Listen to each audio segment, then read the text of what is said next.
So yun mga idol napakasarap talaga mag-abroad, sobra. Ano, kahapon ng umaga, always kasi, ang kinakain namin talaga sa umaga, kumakain kami ng prutas. So lagi ko talagang hinihiwa sa amo ko is kiwi, tsaka orange. So lagi talaga yun, almost everyday yun talaga yung gusto niya.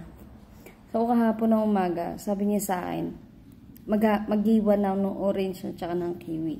So sabi niya sa akin, wala na bang ibang prutas? So siguro parang nagsasawa siya.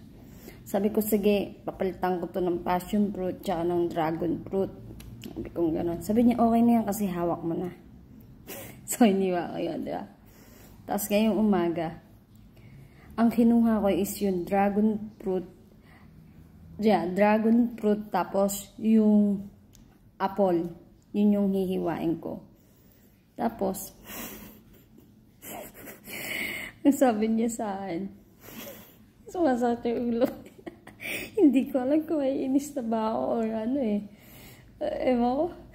Sabi niya sa akin, gusto niya daw ng orange. So, yung apple, pinalitan ko ng orange. Kasi 2 kinds of fruits lang siya.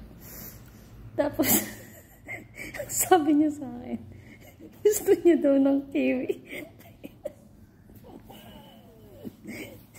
So, yun mga idol. Pinalitan ko na naman yung apple lang ng kiwi. Oh my God, iiyak ako sa tawa talaga. My goodness. So, hindi mo talaga sa kalulugar. Kaya, sa mga nagbabalak mag-abroad dyan, dapat, lahat ng pasensya nyo, magdala kayo mga idol. Kasi, hindi mo talaga malaman kung anong ugali meron yung ama mo. So, okay naman kasi kung hindi ka naman ginugutom, di ba? Tapos, okay naman yung pahinga mo. So, okay na rin. Kunting tsaka lang talaga.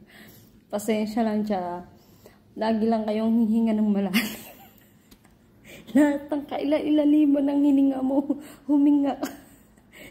Huwag ka lang makasagot ba talaga. So, ganyan. Hindi ka, papahiling na lang talaga. So, may mga oh my goodness, sarap talaga mag-abroad ng mga idol. Ganyan yung trabaho na naiiyak ako sa naiiyak ba ako sa tao. So ganyan mga idol, sa mga nagbabalak mag-abroad, yun yung advice ko sa inyo. Magbaon kayo ng maraming pasensya, lahat ng tinapay na pasensya.